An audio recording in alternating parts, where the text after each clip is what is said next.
Have you been feeling like you are in a creative rut when you scrapbook? Like all of your layouts look the same? Maybe you're even repeating the same straight lines and square shapes, and you have this internal desire for designs that feel fresh and dynamic.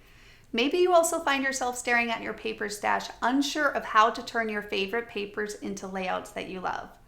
Well, let me introduce you to a tool that will change all of that. Kiwilane's designer template border sets. They are an incredible, intuitive, hands-on way to pre-visualize your layouts before you cut into a single piece of paper. They let you play freely with design ideas, sparking your creativity and removing the guesswork.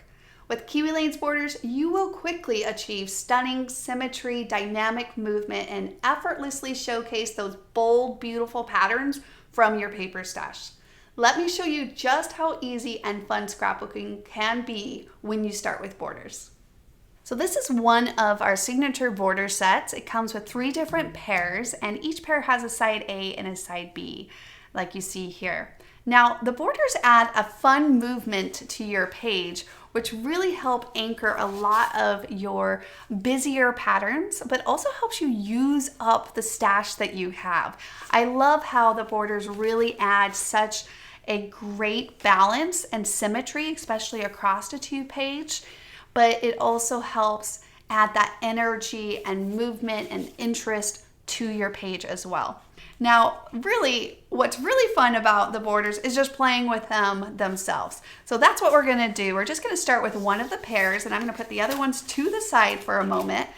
And I'm going to design a 2-page frame that we can add our pictures to. So I'm going to place one on this side of my layout and then one over here. Then at this point, it's all about moving them around. You could do top, bottom, left, right, however you want to display those.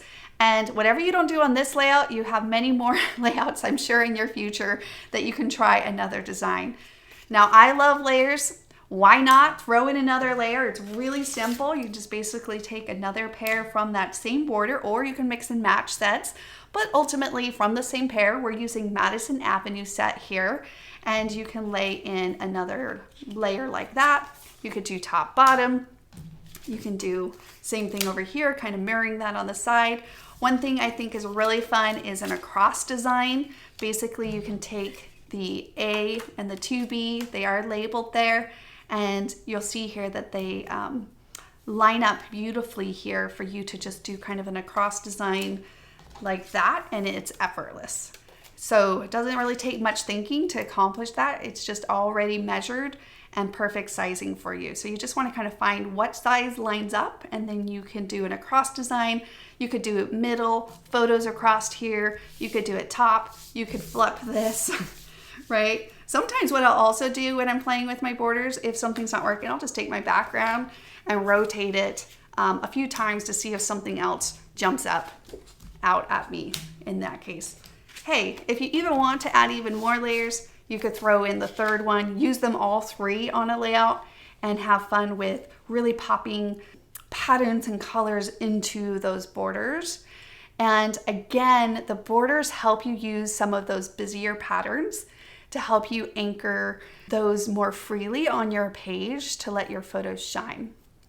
Now, at this point, once I have a design that I like, let's go ahead and kind of throw in this 3rd one over here on this side.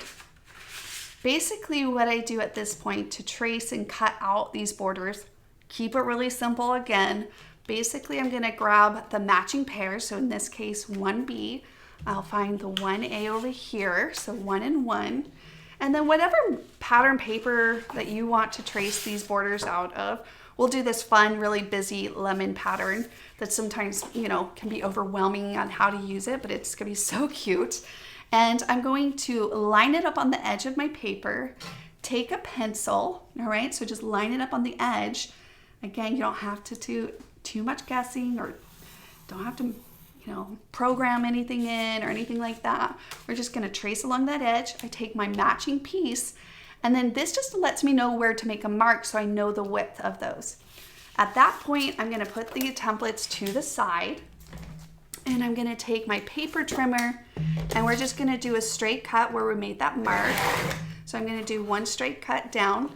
Very efficient use of your paper, so we can also Even if we want to cut one of these other borders out of this other side, we can here in a moment. Then I'm going to take a nice pair of scissors. Makes the world of difference. And then I'm just going to stay towards the back ends of my scissors and do some quick short cuts. It helps smooth out the cut when you do quick short cuts. So you definitely don't want to chop your scissors like this. Just stay towards the back ends and kind of glide and rotate that border through your scissors.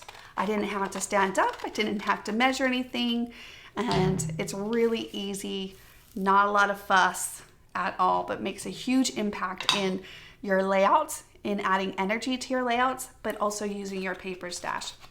I recommend just adding a little bit of ink, especially if you love the layer look that you see in a lot of kiwilane pages. It just allows you to hide any blemishes, but also add a lot of contrast between the layers. So because we're focusing on borders here, I'm just going to kind of do a quick little glaze here. And then at that point, I would add those back to my page, and I would ink all of these pieces, of course, but I would just add those back. So talking about that symmetry and also kind of balancing out your left to right for you, naturally that happens with the one cut up the middle. You'll get your two pieces and you can replace those.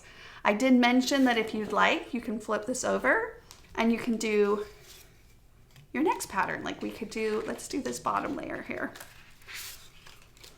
I'm going to take the 2A and the 2B, and we would just kind of repeat the process.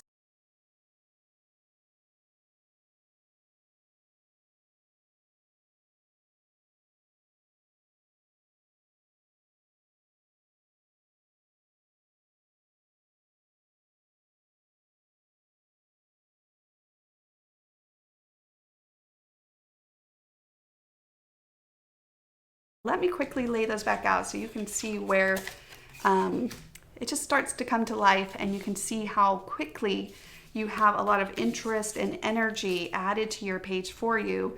And then of course at this point, add a few photos, do the last border cut if you're going for that triple one. This could be another fun pattern that you can coordinate together. And then at that point, you're basically done. You have the bones of a really strong layout that kind of changes it up, right? Makes it feel a little bit different than other layouts that you've done. And that's it. From there, you are ready to add your photos and a few simple embellishments from your stash, and then just sit back and enjoy how much you love each new layout you create.